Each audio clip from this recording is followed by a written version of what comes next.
Շատ է։ Ոնց են բյուջեի հավաքագրումները, պարոն Հակոբյան։ Բավական լավ, պարոն վարչապետ, երկնիշ աճերը, որոնք որ բարբերաբար խոսում ենք այս նիստերին պահպանվում են ու արդեն ընդհուպ մոտեցել ենք ծրագրին, ամսի 20-ին իհարկե մուտքերի արդյունքներով ավելի հստակ պատկեր կունենանք, իսկ ՀԴՄ-ների մասին որ խոսեցիք, այդտեղ էլ պատկերը բավական լավն է ու բոլոր կտրոններով քանակով եթե նայենք 18%-անոց աճ ունենք, հասույթով 11%-անոց աճ ունենք, բայց այստեղ ուրախալին նա է, որ անկանխիկի վարքագիծը կտրուկ փոխվել է առևտրում եւ այս թվերի համեմատ կտրոնների քանակով անկանխիկի 52%-անոց աճ ունենք, իսկ հասույթների 31%-անոց աճ ունենք, այսինքն այս կտրոնների եւ հասույթների ՀԴՄ մեծ մասը ապահովում է անկանխիկի միջոցով, անկանխիկ վճարումների միջոցով։ Վատ լուր ունեմ ձեզ համար, պարոն Հակոբյան։ Այն որ վարչապետի աշխատակազմից գնացել են բան առնելու, ասել են դե եթե կանխիկով կտակ փողը ուրիշ գին է, եթե քարտով կվճարեք ուրիշ գին։ Հիմա ես ավելի եմ հակվում, մեր գործընկերներից ռադիկալ հայացքներ ունեցողներ կան, միշտ որ այդ հայտարարությունը անում է, բան տենց բան անցնում, տենց լարում անցնում դալիճով, այս կանխիկի հարցը պետք է լուծենք։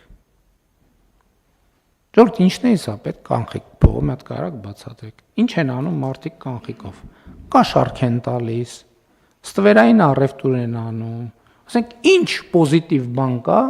որ հնարավոր չի անել անկանխիկ փողով։ Բան ծննդին նվեր տալ հնարավոր է, հավելվածով տեղում քարտով փոխանցում ես։ Նվեր, այսինքն ինչ կա, որ նորմալ բնականոն կյանքում, որը սահմանված է Հայաստանի Հանրապետության օրենսդրությամբ, հանրային բարոյականության նորմերով եւ այլն եւ այլն։ Ինչ կա, որ հնարավոր չի անել անկանխիկով։ Մի հատ հələ գույքագրեք։ Անկանխիկով որ հնարավոր չի անել։ Չէ՞ մի հատ լուրջ գույքագրեք,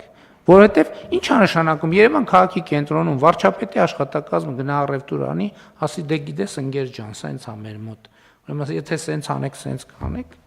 փակեք այդ խանութը։ Փակեք այդ խանութը։ Ձևը գտեք, փակեք այդ խանութը։ Ստուգելու եմ, չգիտեմ, ասածս ինչքանով է, փակեք այդ խանութը։ Այդ խանութում առևտուր պետքա չլինի։ Իմ վրա են վերցնում անձնական պատասխանատվությունը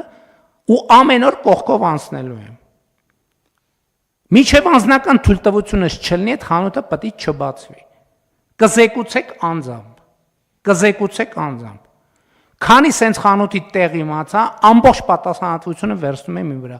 Փակվելու է այդ խանութը։ Առևտուր չի լինելու։ Միջև անձնական թույլտվություն չտամ, առևտուր չի լինելու։ Հաջորդ այդ բջջային հեռախոսների համակարգը արագ ներդնել։ Երկրում չի կարա լինի մտնի բջջային հեռախոս, որի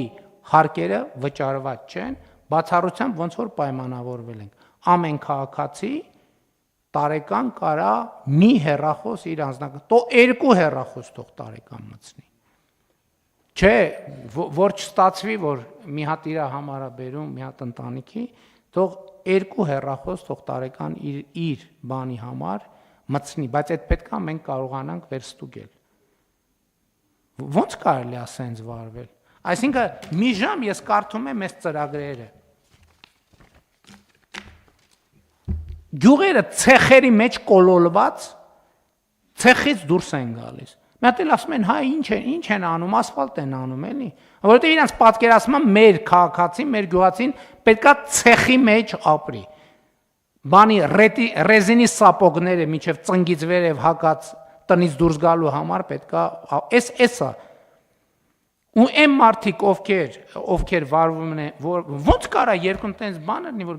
մտնի խանութ, այդքան համարձակություն ունեն մարդիկ։ Ստեղ պետություն չկա, ստեղ կառավարություն չկա, ստեղ բան պետական եկամուտների կոմիտեի բան չկա։ Էս ինչ ձև է ընդհանրապես։ Շատ լավ, համեցեք։